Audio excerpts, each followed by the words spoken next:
Assalomu alaykum, hurmatli yurtdoshlar. Bugun men pensionerlar uchun juda muhim bo'lgan masalani oddiy, tushunarli va aniq qilib tushuntirib beraman. Gap shundaki, yangi qoidalar sabab ayrim ishlar pensionerlarga endi taqiqlanishi. Ayrim holatlarda esa pensiya to'lovi to'xtatilishi yoki kamaytirilishi mumkin. Bu ma'lumot har bir pensionerga, pensionerning farzandlariga, chet elga chiqayotgan keksalarga, ishlayotgan nafaqaxo'rlarga va hujjatlari tartibsiz bo'lgan oilalarga bevosita tegishli. Men sizdan iltimos qilaman, hozirroq kanalga obuna bo'ling, videoga like bosing va bu ma'lumotni ota-onangizga, qo'shnilaringizga, qarindoshlaringizga yetkazing. Chunki ko'pchilik pensiya masalasida faqat pul kelmay qolgandan keyin yugurishni boshlaydi. Aslida esa muammoni oldindan bilib, hujjatni vaqtida to'g'rilab qo'yish ancha oson. Avval qanday edi? Ko'p pensionerlar pensiyasini har oy kartadan olib yurardi. Ayrimlar naqd pul orqali olardi. Kimdir farzandiga ishonchnoma berib qo'ygandi. Kimdir chet elga davolanishga yoki farzandinikiga ketardi. Kimdir esa pensiyada bo'lsa ham ishini davom ettirardi. Oldin ko'p holatlarda odamlar pensiya tayinlangan bo'lsa, endi u doim kelaveradi deb o'ylardi. Lekin amalda pensiya bir marta tayinlanib, butun umr tekshiruvsiz qoladigan to'lov emas. Pensiya to'lovi shaxsning holati, yashash joyi, ish faoliyati, nogironlik muddati, bo'g'uvchisini yo'qotganlik holati, bank kartasi, ishonchnoma va boshqa ma'lumotlar bilan bog'liq. Endi nima o'zgardi? Davlat organlari o'rtasida elektron ma'lumot almashinuvi kuchaygani sari yashirilgan yoki vaqtida xabar qilinmagan holatlar tezroq aniqlanadi. Masalan, pensioner uzoq muddat chet elda bo'lsa, vafot etgan shaxs nomiga pul olinayotgan bo'lsa, nogironlik muddati tugagan bo'lsa, ishga kirganlik haqida ma'lumot ko'rsatilmasa yoki bank kartasidan boshqa odam doimiy foydalansa, bular endi oddiy mayda masala sifatida qaralmaydi. Natijada pensiya vaqtincha to'xtatilishi, ortiqcha to'langan summa qaytarilishi talab qilinishi yoki hujjatlar qayta tekshirilishi mumkin. Men bu yerda vahima qilmoqchi emasman. Men sizga aniq narsani aytyapman.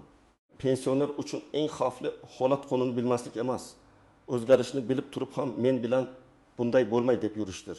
Chunki tizimda biror nomuvofiqlik chiqsa, pul kelmay qoladi. Odam esa bankka boradi. Bank pensiya jamg'armasiga yuboradi. Pensiya jamg'armasi boshqa hujjat so'raydi. Shu sababli men bugun kimlar ehtiyot bo'lishi kerak, kimlar xavotir olmasa bo'ladi, qaysi holatlar taqiqlanishi mumkin va nima qilish kerakligini batafsil tushuntiraman. Birinchi muhim masala, pensioner pensiyasini o'zi olishi va o'z shaxsiy ma'lumotlarini tartibda saqlashi kerak. Agar pensioner sog'lom, harakatlana oladigan bo'lsa, pensiya kartasi, bank ilovasi, PIN kod va SMS xabarnomalarini begona odamlarga berib qo'yish xavfli. Amalda ko'p uchraydigan holat bor. Ota yoki ona pensioner kartasi o'g'lida yoki kelinda turadi. Har oy pul tushadi. Farzand olib ishlatadi. Ota-onaga esa mana oziq-ovqat olib keldim deydi. Agar keyin oilada nizo chiqsa, pensioner o'z puli qayerga ketganini isbotlashga qiynaladi. Men doim aytaman, farzandingizga ishonsangiz ham karta va hujjat masalasida tartib bo'lishi kerak. Misol keltiraman. 7-2 yoshli pensioner oyiga 1.200.000 so'm pensiya oladi. Kartasi nabirasida nabira har oy 600.000 so'mni o'z ehtiyojiga ishlatadi. Qolganiga dori-darmon va oziq-ovqat olib beradi. Bir yil davomida pensioner taxminan 7 million so'mdan ortiq pulini to'lib ko'rmaydi. Bu holatda pensioner bankdan ko'chirma olmasa, SMS xabarini o'zi tekshirmasa, keyin pulimni kim oldi degan savolga javob topish qiyinlashadi. Shuning uchun yangi tartiblar fonida men pensionerlarga kartani shaxsiy nazoratda saqlashni tavsiya qilaman. Ikkinchi muhim masala chet elga chiqish. Ko'pchilik pensionerlar farzandlari Rossiya, Qozog'iston, Turkiya yoki boshqa davlatlarda yashagan uchun bu taqiqlangan degani emas. Pensioner chet elga chiqishi mumkin. Lekin uzoq muddat chetda bo'lish, yashash joyi bo'yicha ma'lumotlar, pensiyani olish usuli va ishonchnoma masalasi oldindan to'g'ri rasmiylashtirilishi kerak. Aks holda tizimda shaxs respublikada yo'q, lekin pensiya muntazam olinmoqda degan savol paydo bo'lishi mumkin. Masalan, bir pensioner qizining uyiga Turkiyaga 8 oyga ketdi. Pensiya kartasi uyda qolgan, o'g'li pulni olib turibdi. Pensioner rostdan ham tirik, rostdan ham o'z pensiyasidan foydalanmoqchi. Lekin hujjatlarda bu holat to'g'ri aks etmagan bo'lsa, keyin tekshiruvda savol tug'iladi. Pulni kim oldi? Pensioner roziligi bormi? Ishonchnoma bormi? Bank kartasi egasining o'zi foydalanyaptimi? Shu sababli men aytaman. Chet elga uzoq muddatga ketayotgan pensioner avval pensiya jamg'armasi bo'limidan maslahat olsin. Kerak bo'lsa ishonchnomani qonuniy rasmiylashtirsin. Kartani kim ishlatishini og'zaki emas, huquqiy tartibda belgilasin. 3-masala. Ishlayotgan pensionerlar. Ba'zi pensionerlar pensiyaga chiqdim, endi ishlasam bo'lmaydi deb o'ylaydi. Bu noto'g'ri. Ko'p hollarda yoshga doir pensioner ishlashi mumkin.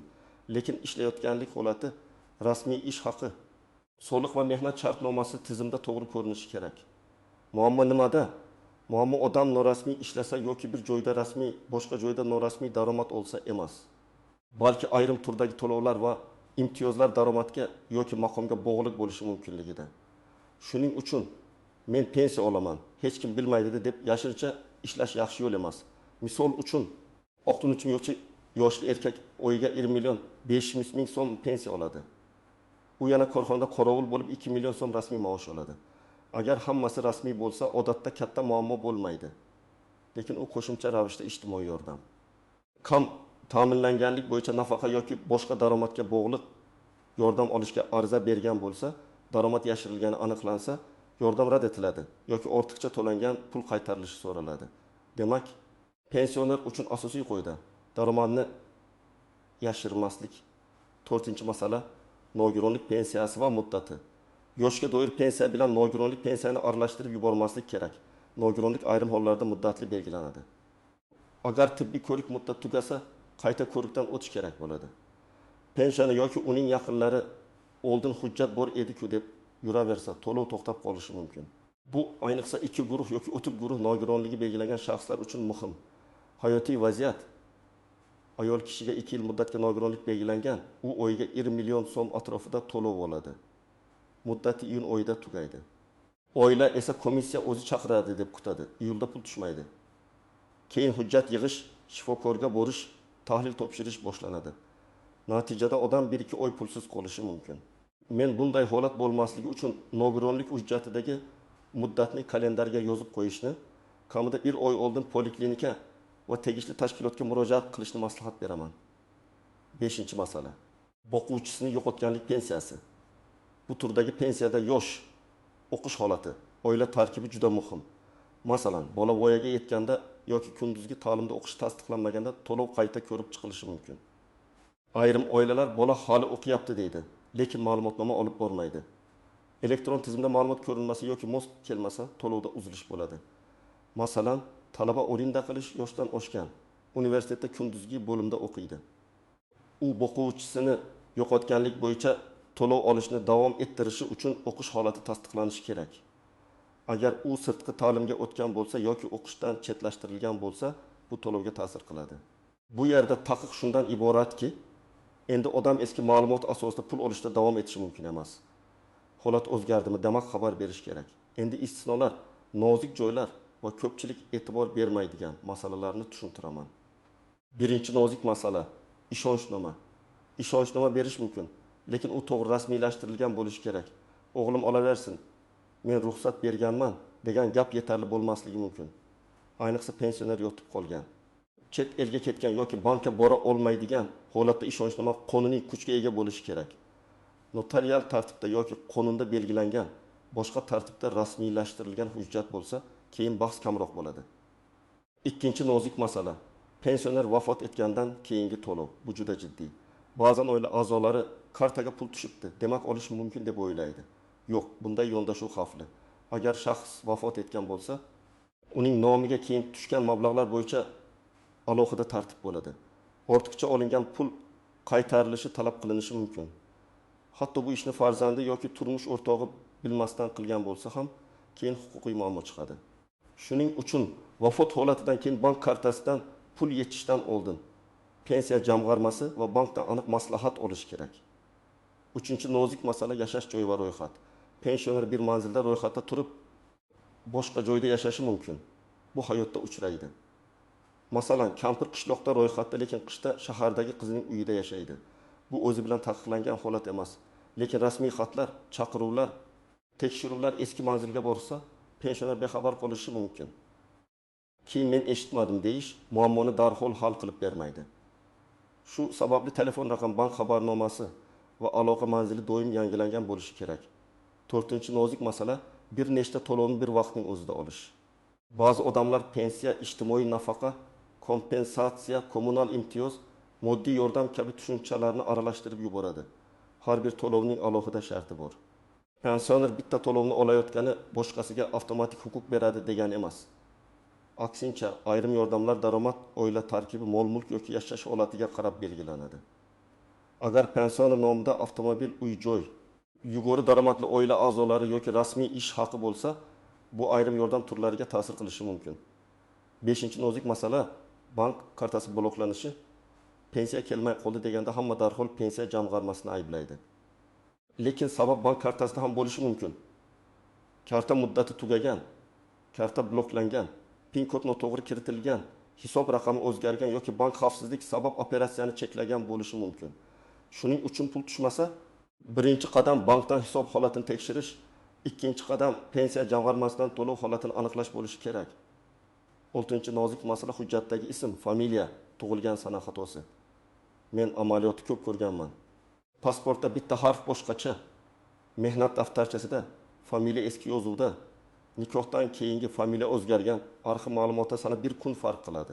Bunday mayda xatolar pensiya tayinlash yoki qayta hisoblashda katta muammoga aylanadi. Endi elektron tizimlar moslikni talab qiladi.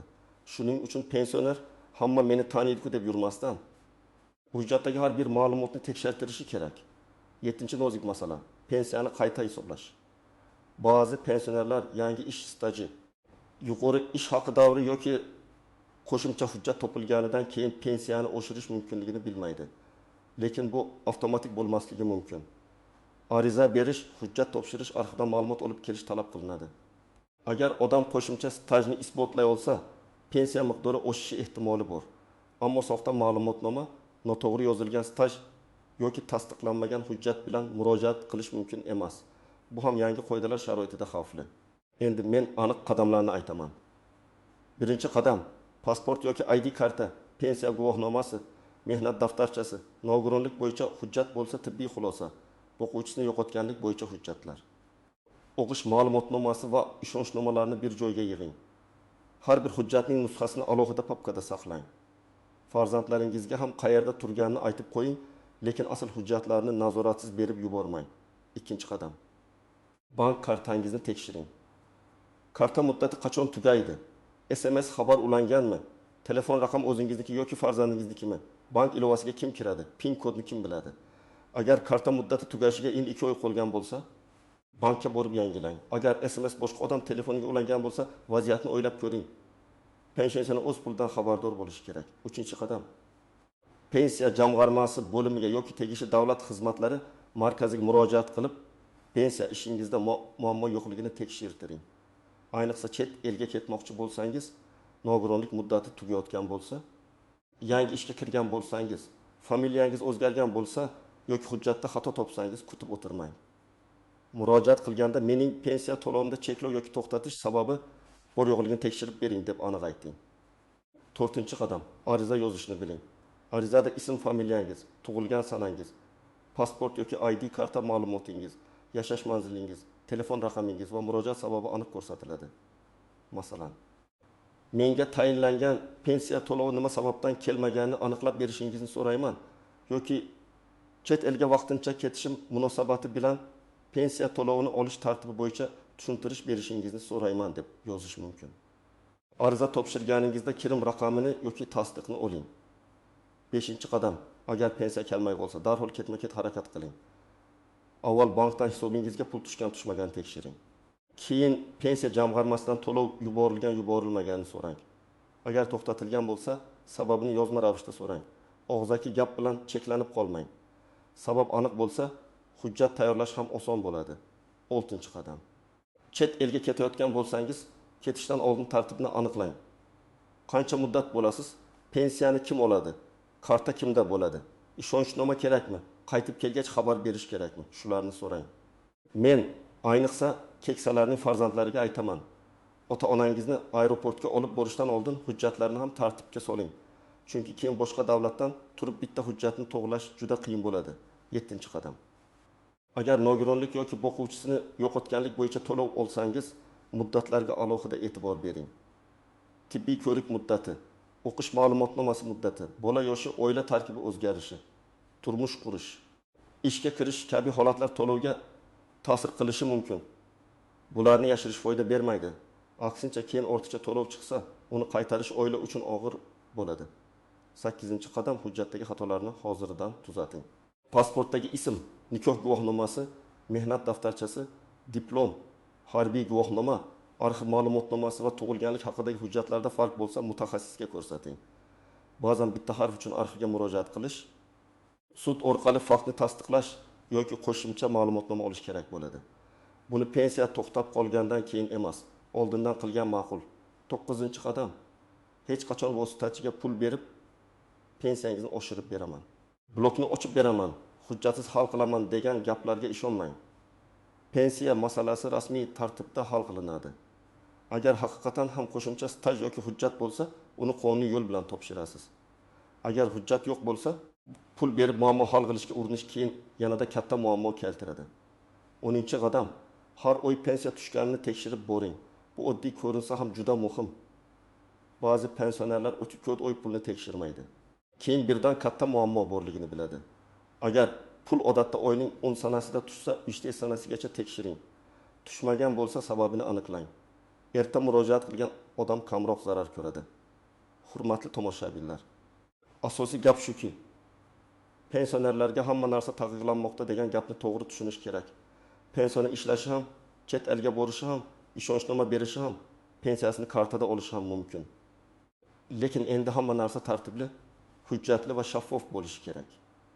Taqiqlanadigan narsa bu boshqa odam nomidan asossiz pul olish, o'zgarishlarni yashirish, muddati tugagan hujjat bilan to'lov olishda davom etish, vafot etgan shaxs kartasidan foydalanish va rasmiy ma'lumotlarni e'tiborsiz qoldirishdir. Men sizga ekspert sifatida eng muhim tavsiyani beraman. Pensiya masalasida keyin ko'ramiz demang. Bugun hujjatni tekshiring, kartani tekshiring. Telefon raqamingizni yangilang, muddatlarni yozib qo'ying va kerak bo'lsa pensiya jamg'armasiga murojaat qiling. Bir kunlik harakat keyinchalik bir necha oylik yugur-yugurning oldini oladi. Sizningcha yangi tartiblar pensionerlar uchun qulaylik keltiradimi yoki ortiqcha qiyinchilik tug'diradimi?